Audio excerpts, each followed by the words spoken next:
نحمده ونصلي ونسلم على سيدنا ومولانا محمد رسوله النبي الأمين المكين الحنين الكريم الرؤوف الرحيم. أما بعد فأعوذ بالله من الشيطان الرجيم. بسم الله الرحمن الرحيم. فبما رحمة من الله لنت لهم ولو كنت فظا غليظ القلب لانفضوا من حولك. صدق الله العلي العظيم. مولاي صل وسلم دائما أبدا على حبيبك خير الخلق كلهم محمد سيد الكونين والثقلين والفريقين من عرب ومن عجم. یا رب صل وسلم دائما سرمدا على حبیبک خیر الخلق کلہم. مغز قرآن روح ایمان جان دین ہست حب رحمت للعالمین. ما ان مدحت محمدا بمقالتی ولكن مدحت مقالتی بمحمد. معزز و محترم لائق صد احترام صد تکریم اسٹیج کی زینت اور اسٹیج کی رونق مقتدر اور محتشم علماء کرام ذی قدر و ذی احتشام محترم سامعین گرامی قدر، اللہ رب العزت کی توفیق اور عنایت سے آج ماہ میلاد اور نبی اکرم صلی اللہ علیہ وآلہ وسلم کی ولادت باسعادت کی خوشی میں یہ بابرکت اور خوبصورت محفل انعقاد پذیر ہے. اور آپ کی اس خوبصورت مسجد میں آج مجھے دوسری دفعہ حاضری کی سعادت حاصل ہو رہی ہے. رب ذوالجلال ہم سب کا آنا اپنی پاک بارگاہ میں شرف قبول عطا فرمائے. مجھ سے قبل حضرت قبلہ صاحبزادہ علامہ مولانا حافظ عمیر طیب صاحب دامت برکاتہم العالیہ کلمات خیر ارشاد فرما رہے تھے اور دعائیہ کلمات سے نواز رہے تھے. اللہ رب العزت ان کی کلمات مجھ فقیر کے حق میں منظور اور مقبول فرمائے. اور بلا شبہ یہ خانوادہ خود ایک قرآن کے ساتھ ذوق رکھنے والا خانوادہ ہے. ان کے والد بزرگوار اور باقی ان کے خاندان کے افراد اس بات میں ید طولہ رکھتے ہیں کہ اللہ رب العزت نے انہیں صحیح معنوں میں قرآن سے محبت کا وہ شغف عطا فرمایا ہے کہ جس پر ہم بھی فخر اور ناز کرتے ہیں. اللہ تعالیٰ ان کے والد بزرگوار کو، ان کے جملہ برادران کو ڈھیروں برکتوں اور سعادتوں سے مشرف فرمائے. ساتھ ہی ہمارے انتہائی محترم ہمارے بڑے بھائیوں جیسے حضرت علامہ صاحبزادہ محمد سہیل رفیق الحسنی صاحب دامت برکاتہم العالیہ جلوہ افروز ہیں، جو مفتی اہل سنت حضرت علامہ مولانا مفتی محمد رفیق الحسنی صاحب رحمۃ اللہ تعالیٰ علیہ کے شہزادے ہیں، ان کے جانشین ہیں. اللہ تعالیٰ ان کی بھی جملہ مساعی میں اپنی ڈھیروں برکات کا نزول فرمائے. مغرب تک ہمارے پاس وقت ہے اور میں چند باتیں آپ کے گوش گزار کروں گا.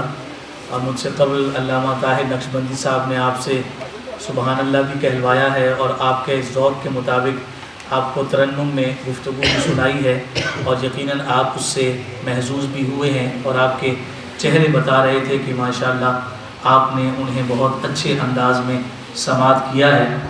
میرے پاس یہ جو 22-23 منٹ موجود ہیں اس میں میرا آپ سے یہ وعدہ ہے کہ میں آپ سے ایک دفعہ بھی سبحان اللہ نہیں کہلواؤں گا. میری طرف سے آپ سے یہ مطالبہ ان 22-23 منٹ میں نہیں ہوگا. ہاں اگر آپ کو بات پسند آئے، آپ کو بات سمجھ آئے تو فبیہا آپ کے لیے سبحان اللہ کہنے کے دروازے کھلے ہیں. اپنے ذوق کا ضرور اظہار فرمائیے گا، لیکن میری جانب سے آپ کو زحمت نہیں دی جائے گی. اس لیے گفتگو سے قبل آپ کو تھوڑی سی زحمت یوں دوں گا کہ جو حضرات دور دور بیٹھے ہیں اگر تھوڑا تھوڑا یعنی قریب تشریف لے آئیں گے تو یہ ہے کہ مجھے آپ سے مخاطبت میں تھوڑی سی آسانی اور سہولت ہو جائے گی اور آپ کے خوبصورت اور سنجیدہ چہروں کی زیارت سے یقیناً ہمیں بھی ثواب کے حصول میں آسانی رہے گی. جان کائنات نبی اکرم صلی اللہ علیہ وآلہ وسلم کی ایک شان اور حضور علیہ السلام کی ایک خوبصورت صفت کو بیان کیا گیا جو آیت مبارکہ میں نے خطبہ میں تلاوت کی. جس میں اللہ رب العزت نے ارشاد فرمایا فَبِمَا رَحْمَةٍ مِّنَ اللَّهِ لِنْتَ لَهُمْ، تو اللہ کی کتنی بڑی رحمت ہے. فَبِمَا رَحْمَةٍ مِّنَ اللَّهِ، تو اللہ کی کتنی بڑی رحمت ہے. لِنْتَ لَهُمْ، کہ محبوب ہم نے آپ کو ان کے لیے نرم دل بنایا ہے. سبحان اللہ. یعنی اگر اس کا مفہومی ترجمہ کیا جائے، اے محبوب آپ پر ہماری کتنی بڑی رحمت ہے کہ ہم نے لوگوں کے لیے آپ کو نرم دل بنایا ہے. سبحان اللہ. حضور علیہ السلام کے دل کی اس کیفیت کو قرآن مجید فرقان حمید نے ذکر کیا ہے، جس کو رب ذوالجلال نے اپنی رحمت سے تعبیر فرمایا ہے. یعنی رحمت للعالمین پر اللہ رب العزت نے کتنی بڑی رحمت فرمائی ہے کہ حضور کے قلب انور کو لوگوں کے لیے نرم بنایا ہے. سبحان اللہ. اس کی نرمی کی جو کیفیات ہیں وہ ہمیں مختلف مقامات پر نظر آتی ہیں. آگے ہم اس کو ایڈریس کریں گے، اس کو ڈسکس کریں گے. لیکن آگے فرمایا لو کنت فظا غلیظ القلب لانفضوا من حولک، کہ محبوب اگر آپ سخت دل ہوتے، آپ کی گفتگو میں ترش لہجہ ہوتا، لانفضوا من حولک، آپ کے ارد گرد یہ جو جانثاروں کا ایک ہجوم عاشقاں نظر آتا ہے، یہ ہجوم آپ سے چھٹ جاتا، یہ لوگ آپ سے پریشان ہو جاتے.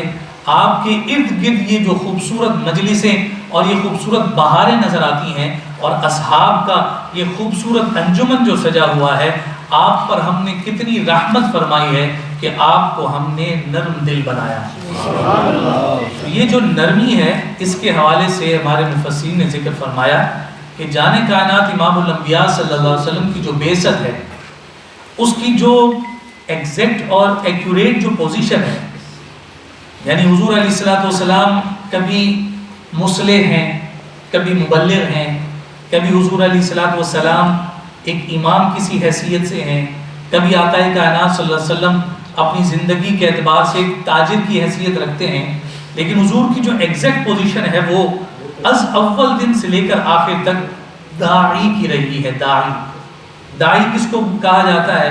داعی اس شخص کو کہتے ہیں کہ جناب جو کسی خاص پیغام کی جانب بلانے والا. تو جب ہم حضور علیہ السلام کو داعی کہتے ہیں، جیسے کہ مجھ سے قبل اللہ قاری حسان مصطفیٰ صاحب نے بھی جو تلاوت کی، اس میں فرمایا وداعیا الی اللہ باذنہ، کہ اللہ کی جانب بلانے والے. تو حضور علیہ السلام حضور اپنی حیات مبارکہ میں اپنے قول کے ذریعے سے اور اپنے فعل کے ذریعے سے ہمیشہ داعی رہے.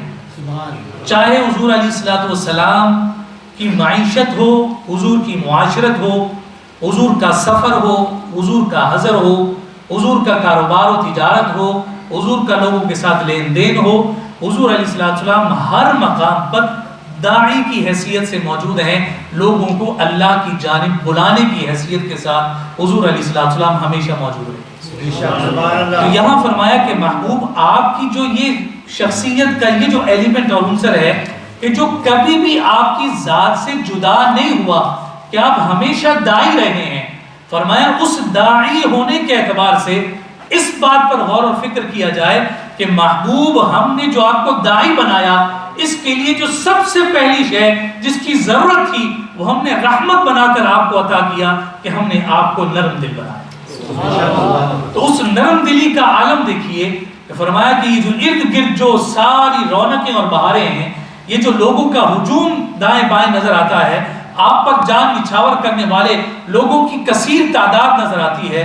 محبوب اگر آپ کا لہجہ سخت ہوتا، اگر آپ تنگ دل ہوتے کہ یہ کوئی بھی آپ کے ارد گرد نہ رہتا، یہ سارے پریشان ہو کر جھٹ جاتے. لیکن آپ کی زندگی میں بھی لوگ آپ کے ارد گرد جناب ہمیں گھومتے پھرتے نظر آتے ہیں. اور محبوب آپ دنیا سے چلے بھی جائیں گے، آپ کی نرم دلی کا عالم یہ ہے کہ آپ کے جو ہے وہ مرقد پر انوار پر، آپ کے مزار پر انوار پر صبح و شام لوگوں کا تانتا بندہ رہے گا. اور وہ یہ اسی بات کی جانب اشارہ ہوگا، محبوب ہم نے آپ کو نرم ہی اتنا بنایا ہے کہ ہر ایک آپ کی جانب کھینچتا چلا جاتا ہے.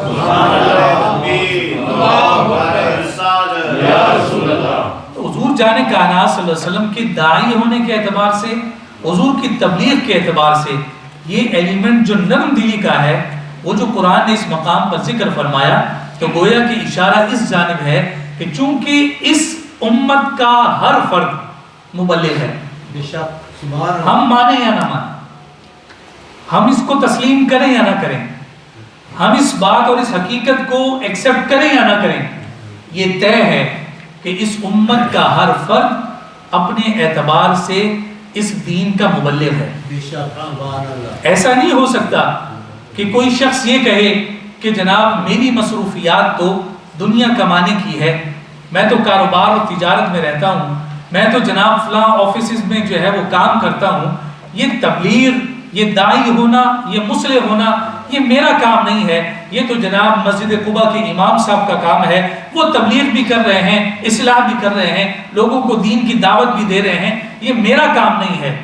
اگر کسی کے ذہن میں یہ تصور اور یہ خیال موجود ہو تو اس خیال کو جھٹک دینا چاہیے، اس لیے کہ ہمارے سامنے مصطفیٰ کی سیرت کا وہ خوبصورت باب موجود ہے کہ کائنات کے تاجدار سیدہ خدیجہ الکبریٰ کا مال لے کر جب ملک شام تشریف لے کر گئے تھے، اور جب واپس تشریف لائے تو سیدہ خدیجہ الکبریٰ کا غلام جو ساتھ گیا تھا، اس نے جب رویداد سنائی تو سناتے ہوئے یہی بات ذکر کرتا ہے کہ ایسا تاجر میں نے زندگی میں کبھی نہیں دیکھا، ایسے ٹریڈنگ کرنے والا میں نے زندگی میں نہیں دیکھا۔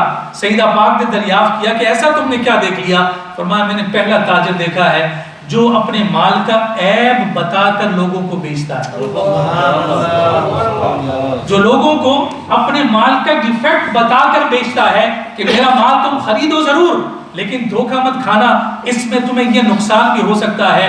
تو کہا کہ پھر تو تم کچھ کما کر نہیں لائے ہوگے، لیکن وہ غلام کہنے لگا ایسی بات نہیں ہے، پوچھو پورا قافلہ جو ہمارے ساتھ جو ہے تاجروں کا گیا تھا، سب کا مال بکا ہے، لیکن سب سے زیادہ نفع جو کما کے لایا ہے وہ اس مکہ المکرمہ کے اس عظیم فرد محمد کا قافلہ کما کر لایا ہے، اس لیے کہ یہ بیچنے والا کوئی نہیں، دیانت کا وہ معیار قائم فرمایا یہ مصطفیٰ جہاں بھی ہوں گے ہمیشہ داعی رہیں گے، رب کے اصول و ضوابط کی جانب بلانے والے ہوں۔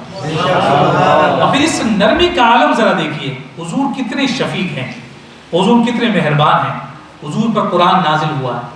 آج دیکھیے تذکرہ ہو رہا ہے، لوگوں کی حسن سماعت ہوتی ہے، اس حسن سماعت کی بنیاد پر کوئی اچھی آواز میں قرآن کی تلاوت کرتا ہے تو جناب ہم اسے محسوس کرتے ہیں کہ ہاں اللہ کے کلام کا اثر ہے، معنی سمجھ نہیں آ رہا ہوتا لیکن اتنا ذوق ہوتا ہے، صرف اتنی فکر ہوتی ہے کہ یہ کلام اللہ کا کلام ہے، ہمارے دل بھی نرم ہوتے ہیں اور ہماری آنکھوں سے آنسو بھی جاری ہو جاتے ہیں۔ اور یہ تو ایمان کی علامت ذکر کی گئی، اور فرمایا کہ وجلت قلوبہم، کہ جب اللہ کا ذکر اور قرآن کی تلاوت ان کے سامنے کی جاتی ہے تو ان کا جو دل ہے وہ جلا پاتا ہے، اور دل کا جلا پانا یہ ہے کہ اس کو جناب وہ دھڑکن محسوس ہوتی ہے کہ جس کا اثر اس کی آنکھوں کے ذریعے سے جاری ہوتا ہے۔ تو یہ تو اللہ کا کلام ہے، کسی امتی کی زبان سے تلاوت ہو جائے تو وہ اتنا اثر کرتا ہے۔ آپ ذرا اندازہ لگائیے کہ آقا کائنات جن پر قرآن نازل ہوا وہ محبوب جب قرآن کی تلاوت کرتے ہوں گے تو حسن جو ہے سماعت و صحابہ کی اپنی جگہ، لیکن حضور علیہ السلام کا جو حسن صوت ہے اس کا عالم کیا ہوگا۔ اور آج ہمارا دل یہ چاہتا ہے کہ جناب ہم روزانہ قرآن کی تلاوت کریں، اس کی برکت پائیں، تو حضور کا کتنا شوق ہوگا کہ جناب وہ رب کے کلام کی تلاوت کیا کریں۔ لیکن شفیق اور مہربان کتنے ہیں؟ کائنات کے تاجدار فرماتے ہیں کہ میرا دل یہ چاہتا ہے کہ جب میں تمہیں نماز کی امامت کے لیے مصلی پر کھڑا ہوں تو میرا دل یہ چاہتا ہے کہ میں طویل قرات کروں، میں اللہ کے پاک کلام کو پڑھتا ہی چلے جاؤں۔ لیکن فرماتے ہیں کہ جو پیچھے صفوں میں خواتین موجود ہیں مجھے ان کا حیا آتا ہے کہ ان کی شیر خوار بچے ان کے منتظر ہوتے ہیں، تو اس لیے میں اپنی نماز کو جو ہے وہ مختصر کر دیتا ہوں۔ آقا کائنات صلی اللہ علیہ وسلم کو مسواک کتنا پیارا ہے، کریم لجپال فرماتے ہیں کہ میرا دل یہ چاہتا ہے کہ جناب تمہیں مسواک فرض کر دیا جائے، لیکن امت حرج میں مبتلا ہوگی اس لیے ہم نے رعایت رکھی ہے، اس کو تمہارے لیے سنت ہی رکھا۔ جب جانے کائنات صلی اللہ علیہ وسلم پر حج کی فضیلت کی آیات نازل ہوئی تو اس موقع پر آقا کائنات صلی اللہ علیہ وسلم نے جب فرمایا کہ تم پر حج فرض کیا گیا ہے تو حضور علیہ السلام کے ایک صحابی جناب اقرا حضور کی خدمت میں عرض کرتے ہیں یا رسول اللہ کیا ہر سال حج فرض ہوگا، ہر سال حج کرنا ہے، جیسے ہر سال روزے رکھے جاتے ہیں، جیسے ہر سال زکوٰۃ ادا کی جاتی ہے؟ تو حضور علیہ السلام خاموش رہے، انہوں نے دوبارہ دریافت کیا تو آقا کائنات صلی اللہ علیہ وسلم دوبارہ خاموش رہے۔ انہیں جب تیسری دفعہ دوبارہ دریافت کیا کہ یا رسول اللہ کیا ہر سال حج فرض ہوگا؟ تو کریم لجپال آقا کائنات صلی اللہ علیہ وسلم نے فرمایا کہ اگر میں کہہ دوں کہ ہر سال تو یہ تم پر ہر سال واجب ہو جائے، لیکن یہ تمہارے پر زندگی میں ایک سال واجب ہے. اگر میں کہہ دیتا تو ہر سال تمہیں حج کرنا پڑتا اور یہ تمہارے لیے ادا کرنا آسان نہ ہوتا. تو یہ حضور علیہ الصلوۃ والسلام کی وہ نرم دلی ہے، حضور علیہ الصلوۃ والسلام کی تبلیغ کا وہ نرمی کا ایلیمنٹ ہے جو قرآن مجید فرقان حمید نے ہمارے سامنے ذکر کیا. اسی وجہ سے تو آپ دیکھیے نا، ہمارے بزرگوں نے اور ہمارے علماء نے ذکر کیا ہے کہ جو یہ چاہتا ہو کہ اس کا دل نرم ہو، جو یہ چاہتا ہو کہ اس کا دل نرم ہو، اس کو چاہیے کہ کثرت کے ساتھ حضور کا ذکر کیا کرے. اس کریم لجپال اور اس رحیم کا ذکر ہے کہ وہ ذکر کرنے سے لوگوں کے دل نرم ہو جاتے ہیں. ہمارے علماء نے اس بات کی صراحت کی ہے کہ یہ جو کعبۃ اللہ کی تعمیر کی گئی اور جو آج یادگار کے طور پر مقام ابراہیم جو ہے وہ مطاف میں موجود ہے اور وہ یادگار ہے جناب ابراہیم کی. ہم سب جانتے ہیں کہ جب حضرت ابراہیم اس کی تعمیر فرما رہے تھے تو جب ہاتھ پہنچنے تک دیوار بلند ہو گئی تو پھر اس پتھر نے جو ہے وہ مدد فراہم کی کہ آپ اس پر کھڑے ہوتے تھے اور دیوار کو مزید بلند کرتے چلے گئے. اور پھر اس کے بعد جب کعبۃ اللہ کی دیواریں مکمل ہو گئیں تو سورہ بقرہ میں بھی اور پھر اس کے بعد جو ہے وہ جو 13واں پارہ ہے اس کے اندر بھی اس تفصیل کو ذکر کیا گیا کہ انہوں نے کچھ دعائیں مانگی. اور ان دعاؤں میں کیا ہے؟ ربنا تقبل منا انک انت السمیع العلیم. رب سے ابراہیم جو اللہ کے خلیل ہیں، اللہ کے دوست ہیں، وہ دعا مانگ رہے ہیں باری تعالیٰ یہ جو میں نے عمل سر انجام دیا ہے مجھ سے اسے اپنی بارگاہ میں قبول فرما. اور پھر اس کے بعد دعائیں مانگتے مانگتے اس مقام پر پہنچے ربنا وابعث فیہم رسولا منہم یتلو علیہم آیاتک ویعلمہم الکتاب والحکمت ویزکیہم. کہ باری تعالیٰ یہ جو کچھ میں نے تعمیر کیا ہے یہ تیری توفیق و عنایت سے ہے. مقام ابراہیم پر کھڑے ہو کر یہ بھی دعا مانگی مالک تیری بارگاہ میں عرض گزار ہوں اگر یہ خدمت قبول ہو گئی ہے تو وہ جو محبوب ہے تیرا جسے احمد کہا گیا ہے اسے میری نسل اور میری ذریت میں پیدا فرما. گویا کہ اس پتھر پر کھڑے ہو کر مصطفیٰ کا ذکر کیا گیا، مصطفیٰ کا میلاد منایا گیا. فرمایا کہ پتھر کی جو کوالٹی یا اس کا جو وصف ہوتا ہے اس کو ٹھوکر ماری جائے تو وہ ٹوٹتا ہے، پتھر نرم نہیں ہوتا. لیکن فرمایا اس پتھر پر کھڑے ہو کر مصطفیٰ کا نام اور ذکر کیا گیا، اللہ رب العزت نے پتھر کو نرم فرما دیا. آج بھی دنیا جا کر دیکھتی ہے اس پتھر پر ابراہیم کے قدموں کے نقش ہیں. گویا قیامت تک کے لوگوں کے لیے ذکر ہو گیا. جہاں جہاں مصطفیٰ کا میلاد اور مصطفیٰ کا ذکر ہوگا اللہ رب العزت وہاں وہاں اپنی رحمت اور نرمی کو پیدا فرمائے. اس لیے فرمایا کہ اگر کوئی شخص یہ چاہتا ہو کہ جناب اس کا دل نرم ہو تو اس کو چاہیے کہ مصطفیٰ کے نام کی تسبیح پڑھے. میں ایک اور مقام سے اسی تبلیغ کے امر میں جو نرمی کی حاجت اور ضرورت ہے، جو جان کائنات صلی اللہ علیہ وآلہ وسلم کی ذات کا ایک خاص وصف ہے، میں اسی کی جانب آپ کی ایک اور مقام سے توجہ دلانا چاہتا ہوں. یہ جناب موسیٰ علیہ نبینا علیہ الصلوۃ والسلام اور ان کے ساتھ ہم سب جانتے ہیں کہ ان کے بھائی کو بھی اللہ رب العزت نے نبوت کے مرتبے پر مشرف فرمایا، سرفراز فرمایا، جن کا نام کیا ہے؟ جناب ہارون. حضرت ہارون علیہ الصلوۃ والسلام اور جناب موسیٰ علیہ نبینا علیہ الصلوۃ والسلام سے اللہ رب العزت فرما رہا ہے اذهبا الی فرعون، کہ تم دونوں جاؤ فرعون کی طرف. فإنه طغى، کہ جناب وہ سرکش ہو گیا ہے، وہ حد سے بڑھنے والا ہو گیا ہے. اس کے پاس تم جاؤ اور جا کر کرنا کیا ہے؟ اسے جا کر تبلیغ کرنی ہے. اب یہ بات ذہن نشین رہے، فرعون کون ہے؟ فرعون جناب اس وقت کا ایسا جابر بادشاہ ہے کہ جو شخص یہ کہتا ہے کہ میں رب ہوں، رب کا اتنا بڑا دشمن ہے تو وہ یہ کہہ رہا ہے کہ میں رب ہوں. رب کی ربوبیت کو اس نے چیلنج کیا، اتنا بڑا دشمن. اور رب ذوالجلال اس کی جانب بھی ہدایت کے لیے جناب موسیٰ اور ہارون کو بھیج رہا ہے. اس سے اندازہ ہوتا ہے کہ جناب تبلیغ کے امر میں مایوسی منع ہے. آج کیا ہوتا ہے کہ جناب ہم کسی کو ایک دفعہ نماز کے لیے ترغیب دیتے ہیں، وہ ہماری نہیں سنتا، دوسری دفعہ ترغیب کرتے ہیں وہ پھر نہیں سنتا، تیسری دفعہ ہم کہنا ہی چھوڑ دیتے ہیں. ہم کسی کے پاس جناب دین کی تبلیغ کے لیے جاتے ہیں، وہ ہم سے تھوڑا سا ترش اور سخت لہجہ اختیار کرتا ہے تو ہم اگلی دفعہ اس سے بات کرنا ہی چھوڑ دیتے ہیں کہ جناب اس کو تو تمیز ہی نہیں ہے کہ بات کیسے کرنی ہے. یہ ہمارے ذہن نشین رہے۔ کریم لجپال امام الانبیاء صلی اللہ علیہ وسلم نے اپنے داعی ہونے کی اس اسٹیٹس کو کیسا برقرار رکھا ہے کہ حج کے موقع پر عکاظ کا میلہ سجتا تھا مکہ المکرمہ میں، دور دراز کے علاقوں سے لوگ مال لے کر آتے تھے، اور چونکہ مکہ المکرمہ میں حج کے موقع پر لوگوں کا ہجوم ہوتا تھا تو وہاں عکاظ کا میلہ لگتا تھا، اور اس عکاظ کے میلے میں حضور تبلیغ کے لیے تشریف لے کر جاتے، اور آقا کائنات صلی اللہ علیہ وسلم ادھر تبلیغ فرماتے تھے، اور پیچھے آپ کا سگا چچا ابو لہب جو ہے وہ آپ کے سر میں مٹی ڈالتے ہوئے کہتا تھا کہ لوگوں اس کی بات مت سننا، یہ معاذ اللہ جو ہے وہ کاہن ہے، یہ معاذ اللہ جو ہے وہ ساحر ہے، لیکن حضور علیہ السلام نے وہ بھی برداشت فرمایا اور آقا کائنات صلی اللہ علیہ وسلم تبلیغ فرماتے رہے۔ تو میں اور آپ جو ہے وہ کس حیثیت سے تبلیغ کو چھوڑ کر بیٹھ سکتے ہیں، یا ہم کہیں کہ ہم تبلیغ نہیں کریں گے کہ لوگ ہماری سنتے ہی نہیں، لوگ جناب ہمارے بات پر جو ہے وہ رسپونڈ نہیں کرتے اور جناب ہمارے سامنے مزاحمت کرتے ہیں، ہم یہ چھوڑ کر بیٹھ جائیں؟ تو فرمایا کہ نہیں، یہ مبلغ کو زیب نہیں دیتا، اور تم تو مبلغ کوئی اور نہیں ہو، مصطفیٰ کے دین کے مبلغ، تم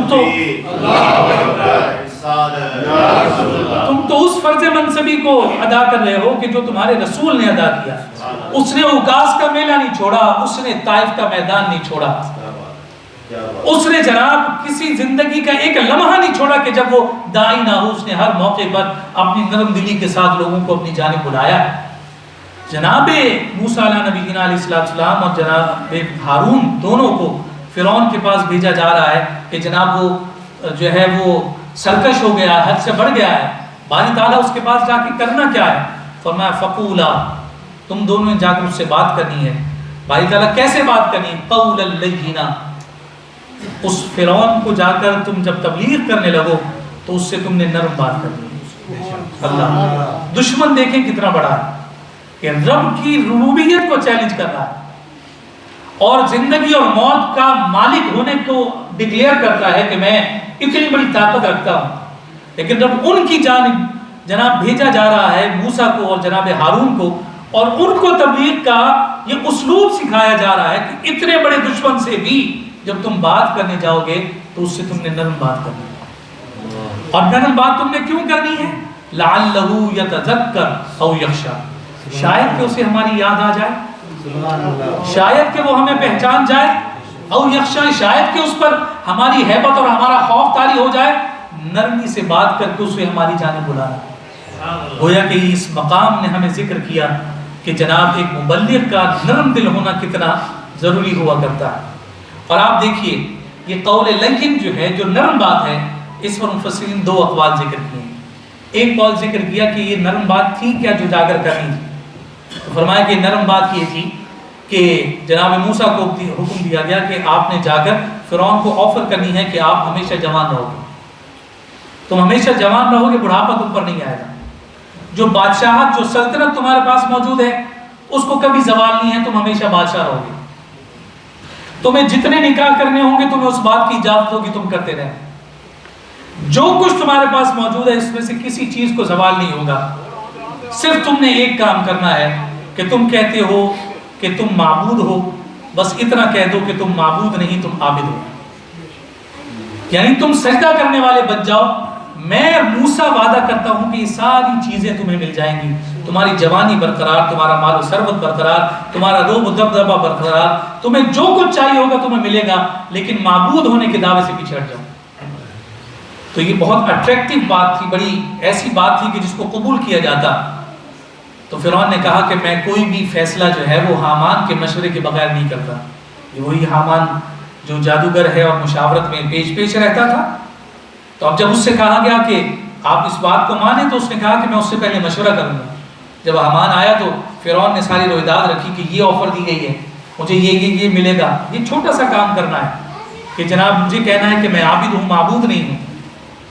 تو اس نے حامان نے جواب میں کہا کہ عقل مند بہت ہیں آپ، اور جو آفر آئی ہے وہ بھی بہت اچھی ہے، لیکن ذرا بتائیے کہ کیسے یہ بات قبول ہوگی کہ لوگ آج آپ کو سجدہ کرتے ہیں اور کل آپ کسی اور کو سجدہ کر رہے ہیں۔ یہاں مفسرین نے ذکر کیا کہ لوگوں کو اپنے سامنے جھکانے کا جو نشہ ہے نا، وہ کئی مقامات پر انسان کو ٹھوکر دے جاتا۔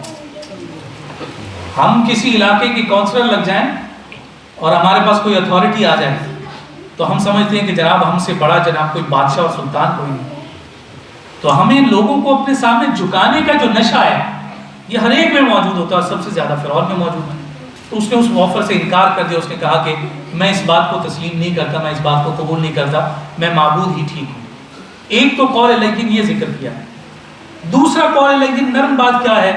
بس یہی میرا پیغام ہے اور یہ مکمل بات ہو جائے گی، خاص طور پر ان کے لیے جو ہمارے نوجوان بیٹھے ہیں ان کے لیے خوبصورت بات۔ مفسر نے ذکر فرمایا کہ نرم بات کی جو نصیحت کی گئی کہ جب موسیٰ تم جا کر جب فرعون سے نصیحت کرنے لگو تو اس سے جو تم نے نرمی سے بات کرنی ہے، نرمی سے تم نے بات اس لیے کرنی ہے کہ تمہارے بچپن میں کچھ عرصہ یہ فرعون ایسا رہا ہے کہ اس نے تم پر باپ کسی شفقت رکھی۔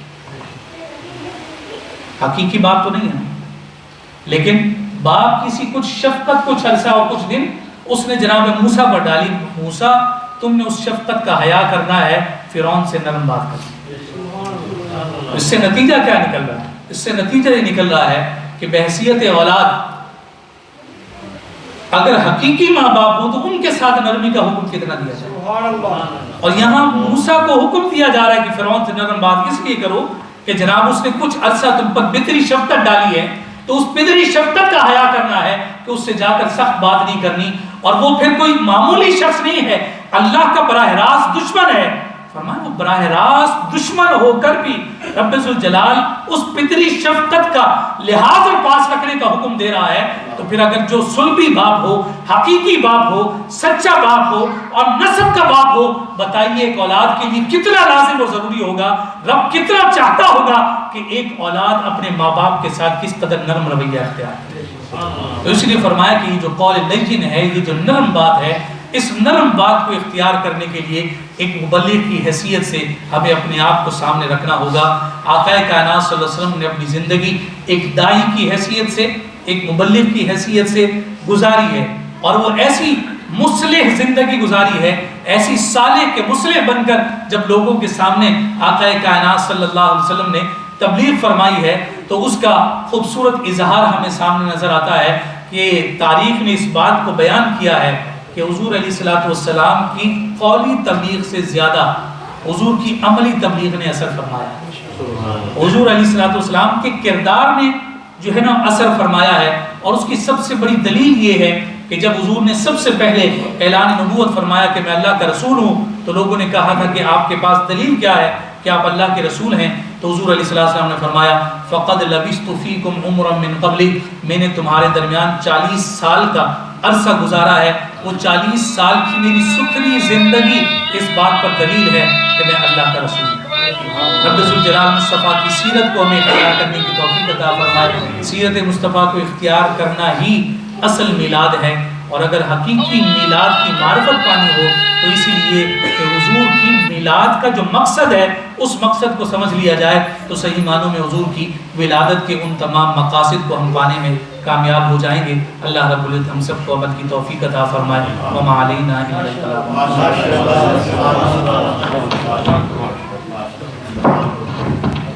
سب حضرات صفحے درست فرما رہے ہیں، اذان ہوگی تو پھر نواز